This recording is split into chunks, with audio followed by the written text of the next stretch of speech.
Dad की problems. निया, बात सुन रही है तू मेरी? निया, फोन रख के वापस आया यहाँ पे। निया, बात सुन ली मेरी? निया, कहाँ तो? भगवान, कहाँ फंस गई मैं।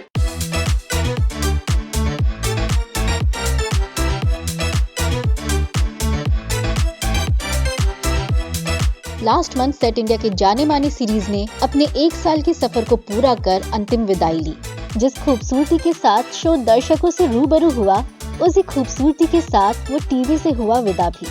डीजेज अ क्रिएटिव यूनिट द्वारा प्रोड्यूस्ड ये शो भले ही पॉपुलर ना हो इन टर्म्स ऑफ नंबर्स, मगर इस रिग्रेसिव दौर में भी जिस तरह की क्वालिटी कंटेंट को शो ने परोसा, वो बेहद सराहनीय है।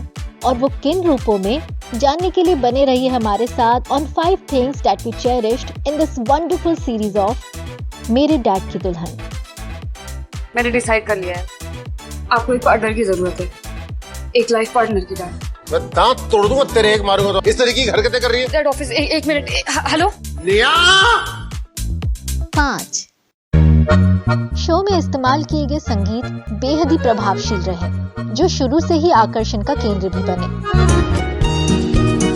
फिर चाहे वो हिंदी फिल्मों के सदाबहार गीत हो या फिर शो के ही कुछ एक्सक्लूसिव म्यूजिकल पीसेस जो पुराने दौर की धुनों की याद दिला जाते हैं। इनके अलावा शो के कुछ रोमांटिक ट्रैक्स भी हैं, जिनमें शामिल है नुसरत साहब के ही गीत का एक खूबसूरत rendition by the yellow diary, और दूसरी ओर शो का एक एक्सक्लूसिव रोमांटिक नंबर महरूम, जिसे कंपोज किया है किंगशुक चक्रवर्ती ने, लिखा है श्रद्धा सहगल ने और अपनी आवाज से सजाया है जोएल मुखर्जी और आनंदी जोशी ने। दोनों ही गीत आपके जहन में इस कदर बस जाते हैं कि मानो आप कहीं खो से जाए, कभी पुरानी यादों के जाल में और साथी एक साथी मिल गया, और कभी नए जमाने की चाल में।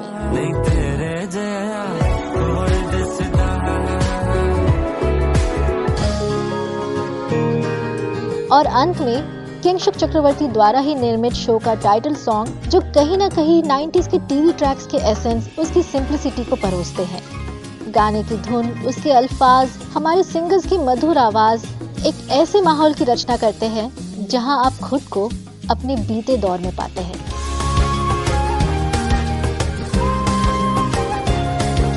गाड़ी दो पहियों वाली। 4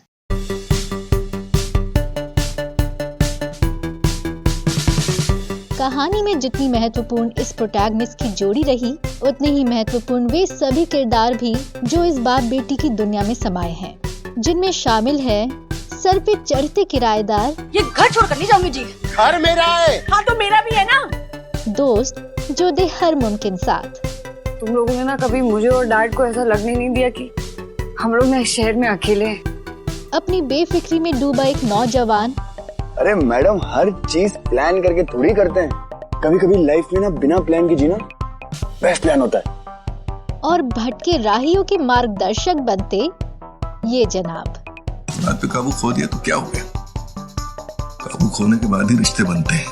इनके अलावा कुछ किरदार ऐसे भी रहे जो बेहद ही असरदार ढंग से इस दुनिया में अपने अस्तित्व को दर्शाते नजर आए। मिसाल के तौर पे घर पे शिकायती बाई।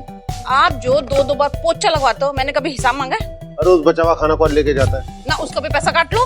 100 रुपए जुर्माना। आ गया। ऑफिस में पिसते 2 कर्मचारी भाई। देखो उपाध्याय जी, यार फिर नौकरी से निकाल दिया। आखिरी दिनों में इंसान ऐसे ही बहती बहती बातें करता है। पड़ोसी धर्म निभाते शुक्ला और शुक्लाइन।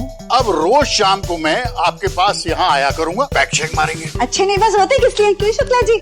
और एक अत्याचारी साली जो सालों बाद नजर आई। आम चुराए गांव के लौंडों ने और पिटाई हो गई बेचारे माली की।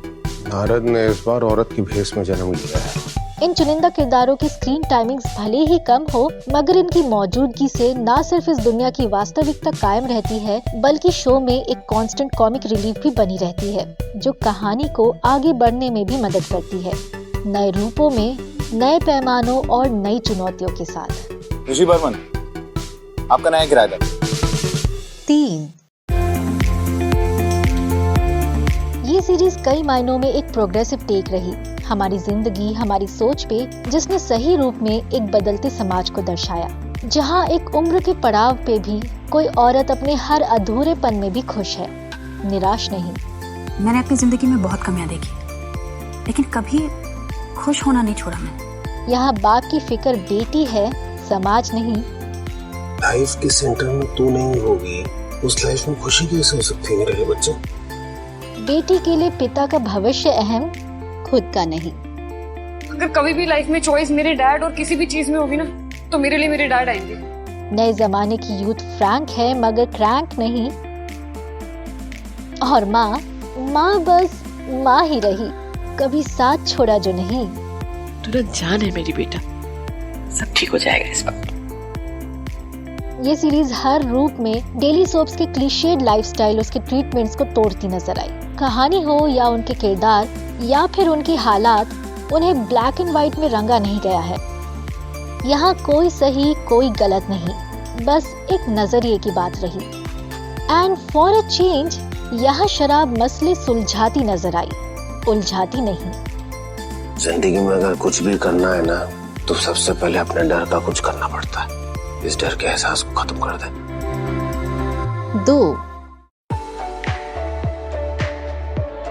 शो के कुछ खूबसूरत हिस्सों में से एक है उसके पैरेलल ट्रैक्स, जो कहानी को मोनोटोनस होने से रोकते हैं और साथ एक रिचनेस भी ऐड करते हैं। कहानी के प्लॉट में ही आप अलग अलग सब प्लॉट्स पाते हैं। दैट मीन्स मेन प्लॉट से जुड़े हर किरदार के इंडिविजुअल पर्सपेक्टिव का आप हिस्सा बनते हैं, जो कहानी को आगे बढ़ाने में अपनी अपनी हिस्सेदारी देते हैं और साथ अपने जीवन की कुछ झलकियां भी। यहाँ कोई बदलाव से हताश है, कुछ समय में कुछ नया होता है। इस घर में भी कुछ बदल रहा है अंजलि, तो कोई बदलाव की मुराद में। क्या पता यही मेरी किस्मत में है, शायद जगह बदलने से किस्मत भी बदल जाएगी। कोई रिश्ते निभाए अनेक, ईश्वर करे तुझ पे कभी कोई कठिनाई ना आए, सब कुछ सिंपल हो जाए, तो इतना मुस्कुराए कि तेरे गाल पे डिंपल आ जाए। और कोई बस एक रिश्ते की आस में। You're my first love, तू बहुत स्पेशल है मेरे लिए। किसी का प्यार बेबाक है, I love you, मिया शर्मा, कह दिया मैंने जो कहना था। और किसी की यारी कगार पे। पर श्री, हम सब दोस्त हैं यहाँ पर। बट हम प्रोफेशनल्स भी हैं, और मैं अपना करियर कोई फ्रेंडशिप के लिए बर्बाद नहीं कर सकता। इन साइमल्टेनियस ट्रैक्स के जरिए आप अलग अलग पीढ़ियों का हिस्सा बनते हैं, जहां एक तरफ आधी उम्र काट चुके कुछ चुनिंदा किरदार अपने जीवन में एक सुकून की तलाश में है, वहीं दूसरी ओर हमारा युवा हर चुनौतियों से लड़ने को तैयार है, अपनी पहचान बनाने की आस में। गौर करने वाली बात है कि यूथ के प्रोफेशनल फ्रंट को पेश करने में यहाँ खासा ध्यान दिया गया। एक जेन्युइन रूप में आप उनके थॉट प्रोसेस, उनके ambition, struggles, team work, dream work, overall उनकी हर मेंटल स्टेट को यहाँ दर्शाया गया है, जो काफी हद तक एक सरल और सफल कोशिश नजर आती है। और इस सफल कोशिश का श्रेय जाता है शो के राइटिंग टीम को, जिन्होंने अपनी काल्पनिक दुनिया के इन किरदारों के हर संभव पहलू, कहानियों को हमें परोसा और एक सामान्य रूप में शो के ड्रामों और वास्तविकता दोनों को बरकरार रखा, वो भी इस रूप में कि एक दर्शक के तौर पे इस कहानी के जरिए कहीं न कहीं आप अपनी कहानी भी जी जाते हैं। इंसान की चाहत को समझना कितना मुश्किल है ना, जो है उसमें संतोष क्यों नहीं मिलता हमें। A special mention to The Tale of Love। कई पत्तों के बीच एक फूल होता है, करोड़ों तारों में एक चांद होता है, और लाखों इंसानों में एक गुनीत सिक्का होती है। इस प्रेम कहानी की शुरुआत भले ही एक टिपिकल तकरार से हुई, मगर बेहद ही रोचक और अनकन्वेंशनल भी रही। इस तरह कौन बाहर निकलता है चीखते हुए? आप अंदर नहीं जा सकते। मेरा घर है। जब तक आपको रेंट मिलता है, ये मेरा घर है। हाँ, मैं क्या घर तुम्हारा? बदतमीज औरत। अपनी बहस, लड़ाइयों, मतभेदों में उलझी रही ये जोड़ी अपने पैरेलल दुनिया में एक अलग ही रूप में एक दूसरे से रूबरू होते नजर आए, जो आज के दौर के इंटरनेट लव को बेहद ही सटीकता से दर्शाता है। यहाँ न सिर्फ आप उनके पनपते रिश्तों से वाकिफ होते हैं, बल्कि उनके व्यक्तित्व में आए बदलावों के भी साक्षी बनते हैं। टीवी पर पहली बार एक साथ नजर आ रहे वरुण बटोला और श्वेता तिवारी बेहद ही रिफ्रेशिंग नजर आ रहे हैं। मगर वजह उनका पहली बार साथ नजर आना नहीं बल्कि उनके किरदारों की एक सिंप्लिसिटी और कॉम्प्लेक्सिटी है जो उन्हें एक जेन्युइनली अट्रैक्टिव लुक में पेश करती है, जहां आप उनके एक शालीनता और ठहराव से सजी सफर का हिस्सा बनते हैं और एक सेंसिबल वे में उनके रिश्तों के हर पहलुओं से भी रूबरू होते हैं। कभी प्यार के लड़कपन से तो कभी उसके अक्कड़पन से, कभी गहराइयों से तो कभी नादानियों से, कभी मिलन तो कभी जुदाइयों से। ये प्रेम कहानी है इनसे, थोड़े खट्टे थोड़े मीठे, जो बेशुमार है वो दिल से। पता है तुमने मुझे एक चीज सिखाई है जो कि मैं सालों साल पहले भूल चुका था। जब किसी को प्यार करना आ जाता है ना, फिर वो उसे कभी नहीं भूलता। एक डैड, आप शर्मा रहे हो? शर्मा कर रहा हूँ। कहीं आपको वो ऊपर वाली पसंद तो नहीं आ गई? कहने को है बाप और बेटी की ये जोड़ी, मगर कई रूप है झलकाते। कभी बेटी माँ और कभी बाप बेटे का रोल निभाते और कभी वो सोल बडीज भी कहलाते। एक ओवर प्रोटेक्टिव पिता और एक ओबीडियंट बेटी कॉन्सेप्ट नया नहीं है, मगर जो नया है वो है इस रिश्ते की रॉनेस, उसकी ओपननेस एंड सबसे इम्पोर्टेंट इसका एक रियलिस्टिक अप्रोच जो आपको केवल एक कहानी से नहीं बल्कि एक दुनिया से जुड़ने का एहसास देती है। एक बाप और बेटी की छोटी सी दुनिया जहां उनकी इमोशनल डिपेंडेंसी को दर्शाया गया है, जो आज भी यूनिवर्सली उतना ही रेलेवेंट है जितना पहले था और आगे भी रहेगा। एक बाप जो बदलावों से कतराता मगर बेटी के प्यार में निभाता, वो उसके पंख तो सहलाता मगर उसके उड़ जाने से घबराता और अनजाने में ही उसकी रुकावटों का कारण बनता।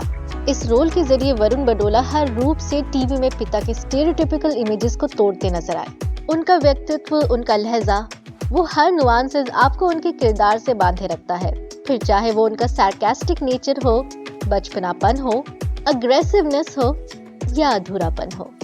अपने किरदार के हर मिजाज को वरुण बडोला केवल निभाते नहीं बल्कि जीते नजर आए, वो भी इस रूप में कि मानो आप अपने ही जीवन के किसी किरदार का अस्तित्व देख रहे हैं।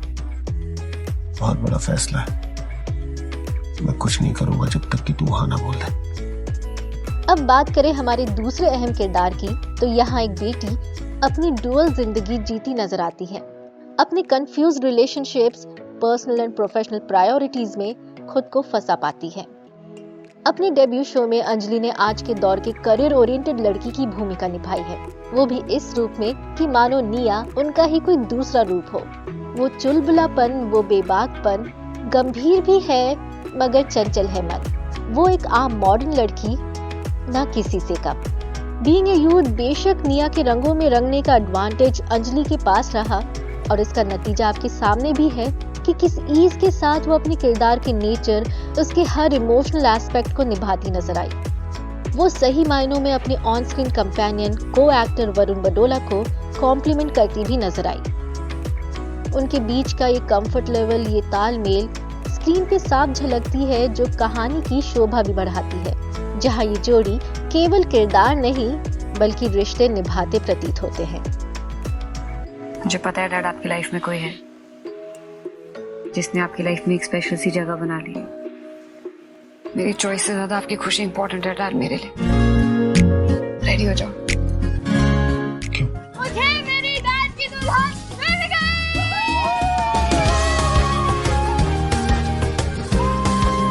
शो की कहानी यूनिक ना हो मगर उसकी style of treatment daily soaps की आम फॉर्मेट से बिल्कुल ही परे है, जो हम तक जेन्युइन मोमेंट्स पहुंचाते हैं, जहां आप मेल पर्सपेक्टिव्स भी पाते हैं, हालातों के अनुकूल गीत संगीत रचे जाते हैं और कभी कभी खामोशियां भी शब्दों से कुछ ज्यादा कह जाते हैं। ये शो सही मायनों में उन चुनिंदा टीवी सीरीज में से एक है जो एक वेल ऑर्गेनाइज्ड मॉडर्न हिंदी ड्रामों की मिसाल पेश करते हैं और एक क्लासिक शो का दर्जा भी पाते हैं।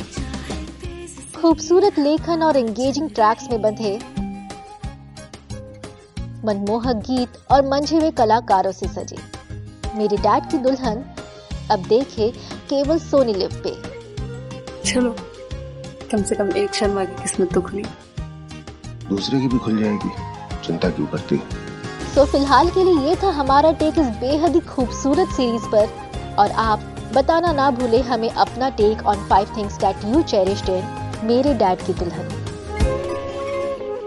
तेरी लाइफ फिर से बदलने वाली है निया। चेंज के लिए तैयार है ना?